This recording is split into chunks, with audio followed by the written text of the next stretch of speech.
오늘 우리가 함께 나눌 주제는 성경과 성령. 제가 가로 열고 훌륭한 저력자다라고 표현했는데 이 말의 뜻이 무엇인지 우리가 살펴보기 원하는데요. 먼저 첫 번째 질문을 살펴볼까요? 왜 성경을 읽어야 하는가? 자, 여러분 왜 성경을 읽어야 될까요? 여러분이 생각하실 때 왜 성경을 읽어야 될까? 하나님의 말씀을 알기 위해서. 아멘. 네, 하나님의 말씀을 알기 위해서. 예, 정말 그렇죠. 이 성경이 아니면 우리가 하나님의 말씀을 들을 수 있을까요? 이 성경 바깥에서, 성경을 떠나서 우리가 하나님의 말씀을 들을 수 있을까요? 그건 불가능합니다. 오직 성경을 통해서 우리는 하나님의 말씀을, 또 성경을 통해서 하나님의 음성을 들을 수 있기 때문이죠.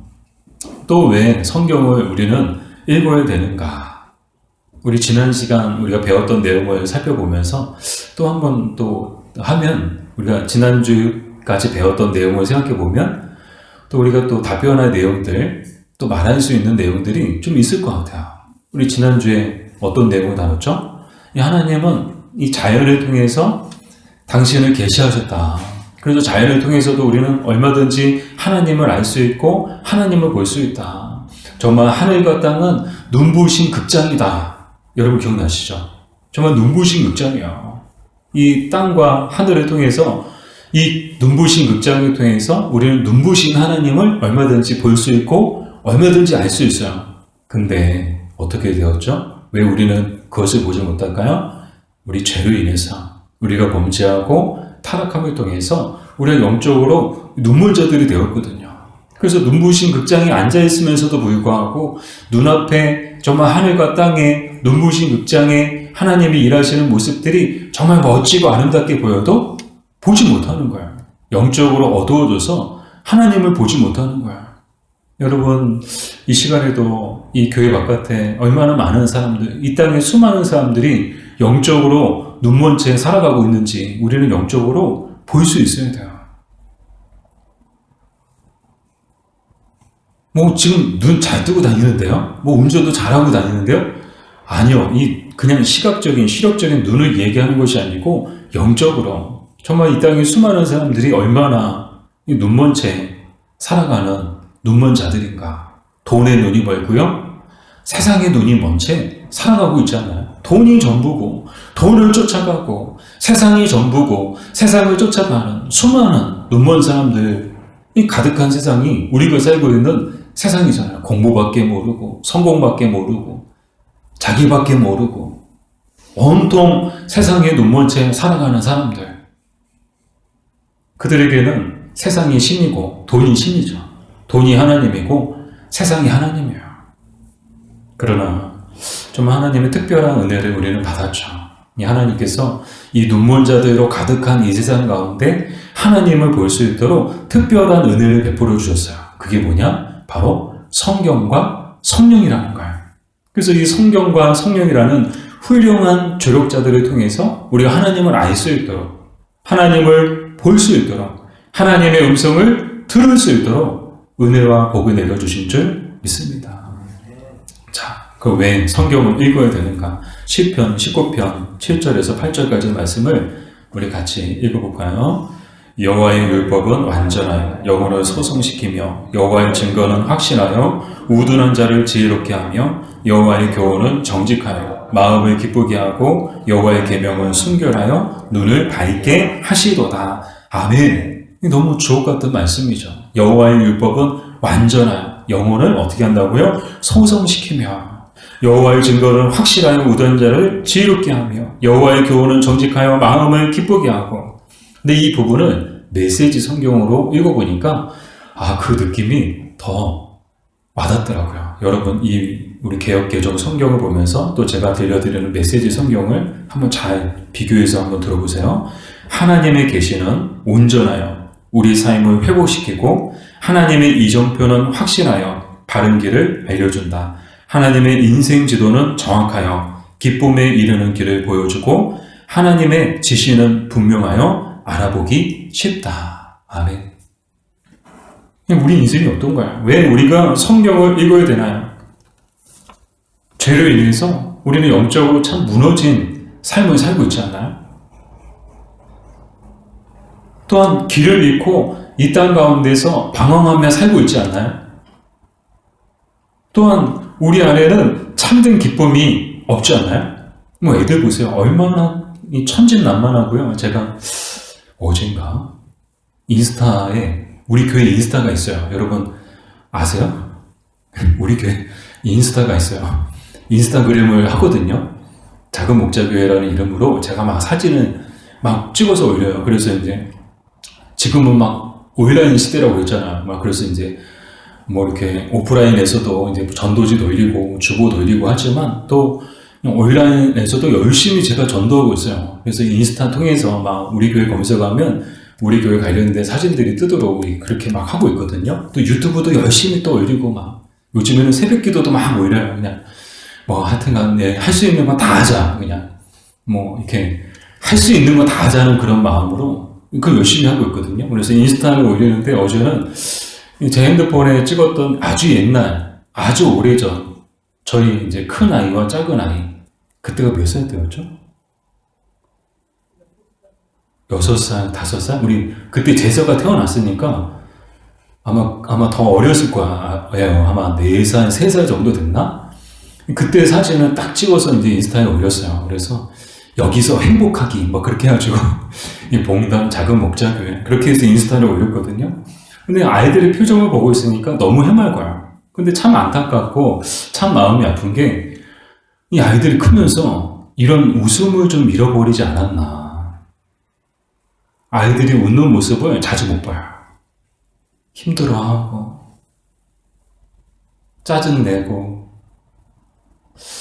이렇게 학교 다니는 게 힘들고 공부하는 게 힘들고 진로에 대해서 고민하고 아마 갈수록 더하면 더하겠죠. 갈수록 웃음을 잃어버리는 그런 모습을 보면서 이 땅에는 참된 기쁨이 없구나. 정말 이 땅은 정말 광야처럼 모두가 다 방황하고 있구나. 또 이 죄로 인해서 우리의 삶이 참 많이 무너졌구나. 근데 성경을 읽으면 성경을 통해서 어떤 역사가 일어난다는 거예요? 죄로 인해서 무너진 삶이 다시금 회복된다는 거예요. 회복의 역사가 성경을 통해서 우리에게 임한다는 거예요. 뿐만 아니라 길을 잃고 방황하고 있을 때 말씀이 우리의 길을 가르쳐 주신다는 거예요. 그래서 우리가 바른 길로 갈 수 있도록 우리를 인도해 주신다는 거예요. 그래서 우리는 성경을 읽어야 된다는 거예요. 어떻게 해야 되는지, 어디로 가야 될지 잘 몰라요. 그때 성경을 읽으면 성경이 우리에게 나아갈 방향을 가르쳐 주시는 줄 믿습니다. 또 왜 우리가 성경을 읽어야 되느냐? 참된 기쁨이 없는 세상 가운데서 이 성경을 통해서 우리는 참된 기쁨을 얻게 되기 때문에 여러분 말씀을 들을 때 여러분 기쁘지 않나요? 저만 기쁜가 봐요. 저는 때로 말씀이 저는 하는 일이 그거잖아요. 죄송해요. 제가 하는 일이 늘 말씀 붙들고 씨름하고 근데 말씀 속에서 저도 깨달아질 때가 있어요. 뭐 신학 공부를 신학대학원, 신대원 그것도 부족해서 또 대학원 2군데 또 다니면서 또 6년 동안 또 열심히 공부했죠. 뭐 12년 뭐 그렇게 공부를 했어요. 그럼에도 불구하고 늘 말씀 속에서 깨달아지는 것들이 있거든요. 그때 참 기쁜 거예요. 그리고 그 말씀을 전할 때 또 기뻐요.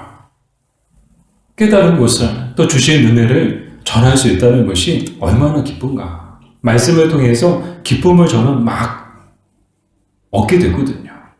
근데 여러분도 그렇지 않나요? 말씀을 보면서 기쁨을 얻고 또 말씀을 들을 때 또 기쁨을 얻고 이런 은혜들이 오직 성경을 통해서만 우리에게 임하는 줄 믿습니다.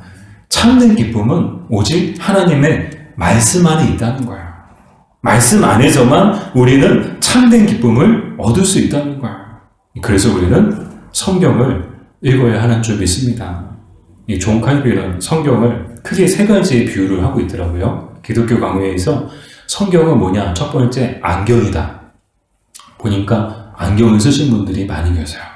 근데 안경을 쓰시는 이유가 뭔가요? 그냥 멋으로? 물론 요즘에는 멋으로 쓰시는 분들도 계세요. 근데 대부분은 멋으로 쓰신 분들이 아니고 다 이제 시력이 안 좋아지셔서. 저도요, 이제는 뭐 이제 하루에 한두 시간 정도는 꼭 안경을 써야 돼요. 이 조그만 글씨를 보면 잘 안 보여요. 그래서 안경을 쓰면요, 웬걸요, 너무 시원해 보여요. 그래서 안경을 써야 되는 거예요. 안경을 쓰기 전에는 보이지 않았던 것들이 안경을 쓰고 나니까 보이는 것처럼 성경은 뭐냐? 하나님을 볼 수 있고 하나님을 알 수 있는 안경이라는 거예요. 이 성경이라는 안경을 통해서 우리는 비로소 하나님을 보게 되고 하나님을 알 수 있게 된다라는 것이죠. 두 번째, 성경은 뭐냐? 실이라고 이제 비유를 하고 있죠. 이 바늘과 실 있을 때 이 실을 열심히 따라가면 하나님께로 성경은 우리를 인도한다는 거예요. 성경이 누구를 말하고 있는 것이냐? 바로 하나님을 이야기하고 있는 것이거든요. 그래서 이 성경을 보면 볼수록 우리는 하나님을 만나게 된다는 그런 이야기고요. 세 번째로 성경은 뭐냐? 학교다라고 이 말을 하고 있어요. 성경은 뭐라고요? 학교다. 자, 무엇을 가르치는 학교냐? 하나님의 사람으로서 온전하게 되도록 가르치는 학교가 바로 성경이다. 성경을 통해서 우리는 하나님의 사람으로서 온전해질 수 있다는 거예요. 우리가 하나님의 사람으로서 온전해질 수 있는 길은 성경을 읽을 때, 또 성경을 배울 때, 성경을 들을 때 우리가 비로소 온전한 하나님의 사람이 되는 줄로 믿습니다. 믿음도 그렇잖아요. 믿음은 들음에서 나고 들음은 그리스도의 말씀으로 말미암았느니라. 이 말씀을 들음을 통해서 우리의 믿음이 자라는 것처럼 말씀을 보지 않고 말씀을 듣지 않는데 우리의 믿음이 자랄 수 없는 거예요. 근데 학교에서는 열심히 사람이 되도록 가르치죠. 오늘날 학교에서도 우리 학생들이 사람이 될 수 있도록 인격적이고 또 정말 사회에 꼭 필요한 사람이 될 수 있도록 가르치는 것처럼 성경은 우리로 하여금 하나님의 사람이 되도록 정말 하나님의 사람으로서 온전히 세상 가운데 빛과 소금의 역할을 감당할 수 있도록 하기 위해서 우리에게 가르쳐주는 그런 학교 같은 곳이다. 사랑하는 여러분, 바라기는 성경을 통해서 날마다 우리의 삶이 회복되고 바른 길을 찾고 참된 기쁨을 얻는 저와 여러분 되기를 주님의 이름으로 축복합니다. 두 번째, 성경의 권위는 어디로부터 오는가? 요한복음 5장 39절을 같이 읽어보겠습니다. 너희가 성경에서 영생을 얻는 줄 생각하고 성경을 연구하거니와 이 성경이 곧 내게 대하여 증언하는 것이니라. 아멘. 성경의 권위는 어디로부터 오는가? 바로 하나님으로부터 온다는 거예요. 내게 대하여 증언하는 것이니라. 이 주님에 대하여 증언하는 것이 곧 이 성경이죠. 그럼 왜 이 하나님으로부터 이 성경의 권위가 나오는가? 이 하나님이 성경의 원저자시거든요. 물론 이제 성경에 사람으로서의 저자들이 많이 있어요. 많은 저자들이 있어요. 그러나 그 사람들은 엄밀히 얘기하면 원저자가 아니에요. 2차 저자죠. 원저자, 1차 저자는 하나님이세요. 하나님이 사람들을 통해서 성경을 쓰게 하셨죠.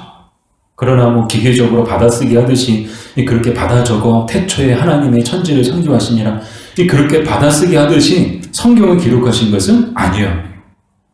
그 한 사람 한 사람들의 그 특성과 그 직업과 그 삶과 그 지식과 그 지혜와 그 모든 것들을 다 고려해서 하나님이 성경을 인격적으로 기록하게 하셨죠. 참 놀랍지 않나요?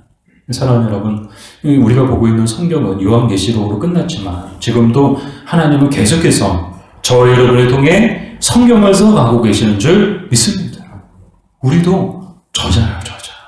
우리 삶으로 성경을 써가고 있는 이 하나님의 사람들인 것을 기억했으면 좋겠어요. 하나님은 오늘도 저와 여러분을 사용하기 원하신다는 거예요. 우리가 저자가 되느냐, 저자가 되지 않느냐는 우리가 하나님의 그 부르심 가운데 또 우리에게 주시는 말씀 가운데 순종하느냐 순종하지 않느냐에 달려있겠죠. 바라기는 하나님의 말씀에 온전히 사로잡혀서 정말 이 시대에도 하나님이 새롭게 써가시는 성경의 저자들 되는 저와 여러분이 되었으면 좋겠습니다. 자, 이렇게 성경의 권위는 하나님으로부터 오는데 로마 가톨릭 교회는 이 성경에 대한 권위가 교회에 있다고 주장을 했죠. 이 권위는 교회에 있다. 그럼 왜 이런 주장을 했을까요? 그 근거는 교회는 하나님께서 제정하신 신적 기관이기 때문이다. 사람이 만든 게 교회가 아니고 하나님이 세우신 것이, 하나님이 만드신 것이 교회이기 때문에 이 성경에 대한 권위도 교회에 있다는 거야. 그래서 성경 해석과 또 성경 승인에 대한 모든 그 권한을 교회가 갖고 있다고 주장하죠. 이에 대해서 칼빈은 성경은 그렇지 않다. 성경은 인간의 이성이나 논증에 의해서 권위가 세워지는 것이 아니고 오직 성령의 증언을 위해서 확증되고 권위가 세워진다고 말하고 있습니다. 그래서 이제 세 번째 질문으로 넘어가겠죠. 성경과 교회 가운데 어느 것이 앞서는가? 고린도서에서 1장 18절 말씀을 우리 같이 읽어볼까요? 그는 몸인 교회의 머리시라. 그가 근본이시오 죽은 자들 가운데서 먼저 나신 이시니 이는 친히 만물의 뜸이 되려 하심이요. 아멘. 자, 제가 질문 드릴게요. 성경과 교회 가운데 어느 것이 앞설까요? 어느 것이 먼저일까요? 아멘. 그렇죠. 성경이죠. 성경이 먼저고 그 이후에 그 성경의 기반 위에 교회가 세워졌죠. 즉 교회의 기초는 성경이야. 성경의 기초 위에 교회가 세워진 것이지 교회가 세워지고 그 다음에 성경이 있는 것이 아니라는 걸. 그러므로 성경이 교회보다 앞선다. 따라서 우리는 이 교회에 모여 있지만 그럼에도 불구하고 늘 이 교회는 말씀 위에 바르게 서 있어야 된다고 고백을 하게 되죠. 그러나 로마 가톨릭 교회는 이것을 부정했어요. 성경보다, 하나님의 말씀보다 교회가 더 권위가 있다. 그래서 성경조차도 교회에 인정을 받고 또 교회의 해석을 받아야 된다라고 주장을 했죠. 그래서 일어난 게 뭐예요? 종교개혁이죠. 1517년 10월 30일 독일의 리텐베르크 이 교회 문 앞에 면죄부 판매에 대한 반박문 95개조 이 마틴 루터가 이 교회 문에 딱 게시함을 통해서 이 종교개혁이 일어나게 되었죠. 그래서 종교개혁의 세 가지 모토가 있죠. 오직 믿음, 오직 성경, 오직 은혜. 이 오직 믿음이라는 것은 우리 오직 믿음으로 구원을 받는다. 행함으로 구원을 받는 것이 아니고 믿음으로 구원을 받는 것이고 오직 성경, 오직 말씀이다. 이 교회의 전통이나 교회의 권위도 오직 말씀의 그 권위보다 더 높은 곳에 있지 않다는 거야. 오직 성경이 최고의 권위를 가지고 있다는 거야. 오직 은혜. 우리가 구원받는 것은 오직 은혜다, 은혜. 모든 것이 은혜다. 이 그리스도의 십자가의 보혈의 공로로 우리가 이 구원의 은혜를 받은 것이지 우리가 어떤 노력을 해서 어떤 공로가 있어서 우리가 구원의 은혜를 받은 것이 아니라는 거예요. 사랑 여러분, 이렇게 구원의 은혜가 있고 또 계속해서 이 땅에서 주어지는 일상의 은혜가 있어요. 우리는 지금 일상의 은혜 가운데 살고 있죠. 두 가지 은혜를 다 누리고 있어요. 구원의 은혜를 누리고 있죠. 또 일상 가운데 하나님이 주시는 은혜를 누리고 있죠. 근데 이게 다 뭐예요? 공짜예요, 공짜. 우리가 돈 주고 사셨어요? 이 은혜를 나는 돈 주고 구원을 샀어요. 나는 돈 주고 신자가 됐어요. 나는 돈 주고 구원 받았어요. 나는 돈 주고 직분을 받았어요. 나는 돈 주고 믿음을 가지게 되었어요. 나는 돈 주고 이 교회 멤버십이 되었어요. 연간 회례비 얼마씩 내면서 나는 이 교회 멤버십을 유지하고 있어요. 그런 분 계신가요? 아니요. 우리는 아무런 공로 없이 거저 이 구원의 은혜와 또 이 일상의 은혜를 받고 있다는 거예요. 여러분들 당연한 것으로 생각하지 않았으면 좋겠어요. 당연한 것으로 착각하지 않았으면 좋겠어요. 모든 것이 은혜임에 감사하며 살아가는 저 여러분 되기를 주님의 이름으로 축복합니다. 아무리 힘들고 아무리 사내 무사하네 그래도 은혜로 받으면 살 수 있어요. 다 은혜로 받으세요. 아무리 맛없어도 은혜로 받으면 맛있어져요. 승화가 막 일어나요. 다 은혜로 받으세요. 시험 될 만한 것도 은혜로 받으세요. 그러면요, 시험이 왔다가도 일곱 길로 도망치는 거야. 시련이 왔다가도 악한 마귀의 원수가 왔다가도 일곱 길로 도망갈 줄로 믿습니다. 모든 것은 은혜로 받으면 되는 거야. 그러기 위해서는 우리 안에 은혜가 있어야 되는 거야. 근데 이 은혜는 어떻게 받느냐? 그 답도 성경이에요. 성경. 하나님이 은혜를 주시는 방편이 뭐냐? 성경이거든요. 말씀을 통해, 성령을 통해, 또 성찬을 통해서 하나님이 우리에게 은혜를 주시죠. 또 기도를 통해서도 은혜를 주시죠. 그러니까 늘 우리 안에 은혜가 말씀과 기도와 성령을 통해서 우리 안에 은혜가 가득해지면 어떤 어려움이 와도 또 어떤 시련이 와도 다 우리는 이겨낼 수 있는 줄 믿습니다. 여러분, 우리 수요 예배도 이렇게 바꿨으면 좋겠어요. 어떤 교회는 수요 예배를 수요 은혜 예배라고 이제 하는 데도 있더라고요. 저도 마음속에 정말 예배가 정말 은혜지 않나요? 은혜를 사모하면 그 사모하는 사람들에게 하나님이 은혜를 주시거든요. 뭐 아무리 앞에서 용쓰고 아무리 앞에서 뭐 열변하고 아무리 열심히 앞에서 찬양 인도해도 은혜를 사모하는 마음이 없으면 은혜는 임하지 않아요. 그러나 우리의 마음이 정말 상한 심령이 되어서 은혜를 간절히 사모하고 정말 부스러기 같은 은혜라도 받기 원하는 그런 마음으로 앉아있으면요, 은혜가 물밀듯 우리 마음 가운데 임할 줄로 믿습니다. 또 이곳에 임할 줄로 믿습니다. 바라기는 그 은혜의 주인공 되는 저와 여러분 되기를, 또 우리 작은 목자 교회가 되기를 주님의 이름으로 축복합니다. 자, 그 네 번째, 성경과 성령의 관계는 어떠한가? 이사야서 59장 21절 우리 같이 읽어볼까요? 여호와께서 이르시되 내가 그들과 세운 나의 언약이 이러하니 곧 내 위에 있는 나의 영광 내 입에 둔 나의 말이 이제부터 영원하도록 내 입에서와 내 후손의 입에서와 내 후손의 입에서 떠나지 아니하리라 하시니라. 여호와의 말씀이니라. 아멘. 자, 여러분, 제가 지금까지 말씀을 드렸는데 여러분들이 한번 답변해 보세요. 성경과 성령의 관계는 어떤 관계일까요?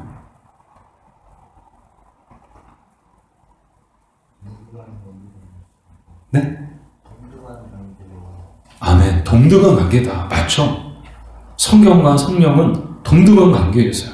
또 어떤 관계일까요? 부부싸움? 네? 성경과 성령은 저는 이렇게 표현하고 싶어요. 칼로 모이베기? 이 부부싸움은 칼로 모이베기라면서요. 이 부부 사이는 떼어놓을 수 없는 것처럼 이 성경과 성령도 떼어놓으려야 떼어놓을 수 없는 관계다. 끈끈하게 연합되어진 상태예요. 그래서 성경이 있는 곳에 항상 성령이 있고 또 성령이 있는 곳에 항상 성경이 있다는 거예요. 그래서 이 두 가지는 늘 함께 일하시고 함께 역사한다는 거예요. 이 한 가지만 성경 따로 성령 따로 그렇게 역사하지 않는다는 걸, 이 두 가지가 늘 함께해서 그것이 온전히 하나님의 말씀으로서 사랑하는 그 성도들의 그 심령 가운데 하나님의 말씀으로서 깨달아지는 그런 역사가 일어난다는 것이죠. 그래서 말씀을 들을 때 성령에 무엇이 필요한가 하면 조명이 필요하다는 거예요. 성령님이 함께 해주셔야 그 말씀을 통해서 우리는 주시는 하나님의 음성을 깨닫게 되고 그 말씀을 통해서 우리는 하나님을 보게 되고 그 말씀을 통해서 우리는 하나님을 알게 된다는 거예요. 그래서 늘 우리가 이제 말씀을 보고 들을 때마다 빼놓지 말고 기도해야 되는 것이 성령의 조명인 거예요. 성령님 깨닫게 해주세요. 성령님 가르쳐 주세요. 성령님 은혜를 주세요. 그래서 이 말씀이 정말 살아 움직이는 하나님의 말씀이 되게 해주시고 이 말씀이 그냥 한 귀로 들어와서 한 귀로 흐려져 버리는 그런 말씀이 아니고 정말 한 귀로 들어와서 우리 심령 깊숙한 곳에 박히는 하나님의 말씀이 되게 하여 주시옵소서. 우리가 기도하는 이유가 뭐야? 항상 말씀 듣기 전에 기도해야 되는 이유가 뭐야? 그것을 하나님의 말씀으로 듣기 위해서 반드시 성령님의 도우심이 필요하거든요. 성령님이 함께 하실 때 이 성령은 하나님의 말씀이 되어버리는 겁니다. 온전히 하나님의 말씀이 되는 것이거든요. 이 바라기는 늘 성령의 조명하심을 구함을 통해서 말씀을 보고 들을 때마다 생생하게 오늘도 말씀하시는 하나님의 음성을, 또 오늘도 일하시는 하나님의 그 일하심과 역사하심을 깨달아 알 수 있는 저와 여러분들 되기를 주님의 이름으로 축복합니다. 마지막으로 성령에 대한 잘못된 관심은 무엇인가? 디모데후서 3장 16절에서 17절까지 말씀을 같이 읽어볼까요? 모든 성경은 하나님의 감동으로 된 것으로 교훈과 책망과 바르게 함과 의로 교육하기에 유익하니 이는 하나님의 사람으로 온전하게 하며 모든 선한 일을 행할 능력을 갖추게 하려 함이라. 아멘. 자, 성령에 대한 잘못된 관심이 무엇일까요? 잘못된 관심은 어느 한쪽에만 지나치게 관심을 갖는 것. 이게 바로 잘못된 관심이야. 즉, 성경을 무시하고 하나님의 말씀을 무시하고 성령만 강조하는 것. 이게 바로 성령에 대한 잘못된 관심입니다. 근데 바꾸어 생각해보면 바꾸어서도 충분히 가능한 또 잘못된 관심이 있는데 그게 뭔가 하면요. 성령을 무시하고, 이번에 성령을 무시하는 거예요. 성령을 무시하고 성경만을 강조하는 것. 이것도 잘못된 관심이다. 근데 참 오늘날 보면 이런 좀 위험하고 또 이런 안타까운 일들이 왕왕 일어나요. 한쪽만 강조하는 거예요. 성령만 강조해요. 성경만 강조해요. 그러나 이 둘 다 바르지 않다는 거예요. 앞서 말씀을 드렸던 것처럼 성경과 성령은 뭐라고요? 칼로 물베기. 항상 함께하고, 또 우리 장로님 말씀해 주는 것처럼 성경과 성령은 동등해요. 그러니까 어느 성령이 더 위에 있고 아니면 성경이 더 위에 있고, 아니요. 똑같아요. 똑같은 동등한 그런 능력과 영광을 갖고 계시죠? 그러므로 어느 한쪽을 무시하고 어느 한쪽만을 강조하는 것은 잘못된 것이다. 잘못된, 바르지 못한 이 신앙의 모습이다. 우리는 이 두 가지 모두를 주의해야 합니다. 말씀 없는 성령은 위험하고요.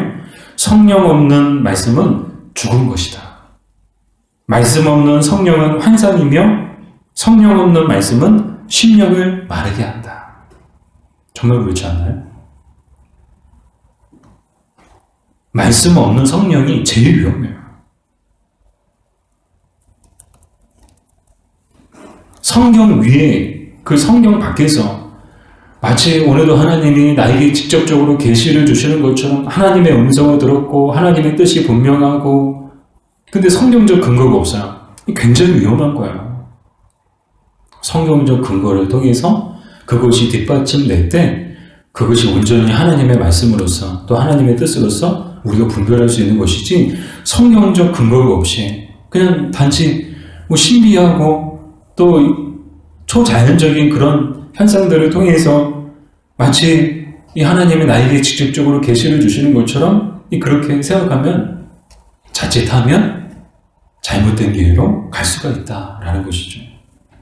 반대로 성령 없는 말씀, 성경 없는 말씀, 그 모든 것들도 똑같은 오류를 범할 수가 있죠. 성경만 강조해요. 성령의 그 일하심과 역사하심을 완전히 무시해버리는 거야. 성령 시대는 끝났다. 지금은 성령 시대가 아니다.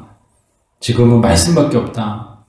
근데 그 말씀 속에 성령이 안 계시면요, 굉장히 그냥 이 말씀은 하나의 무거운 그런 멍에와 같은 그런 역할을 하게 되죠. 그런 역사적으로 오류를 범했던 사람들이 이 바리새인들과 서기관들이었죠. 말씀만, 성령은 없이 말씀만 강조했어요.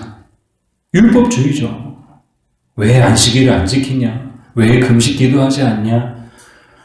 왜 경건한 삶을 살지 않느냐? 이 모든 것을 그냥 뭐든지 다 그냥 자기들의 잣대로 판단하고 함부로 정죄하고 비난하고 그렇게 되는 거예요. 그래서 우리는 늘 이 두 가지를 항상 균형 있게 또 균형 잡힌 이 신앙을 추구해야 된다는 거예요. 그럴 때 우리는 온전한 하나님의 사람이 될 것입니다. 둘 다 중요한 거예요. 말씀도 중요하고 성령도 중요한 거예요. 우리가 말씀과 성령의 인도하심을 따라서 살아갈 때 우리는 온전한 하나님의 사람들이 될 줄로 믿습니다. 바라기는 늘 말씀과 성령에 붙들린 바 되어 살아가는 저와 여러분 되시기를 바랍니다.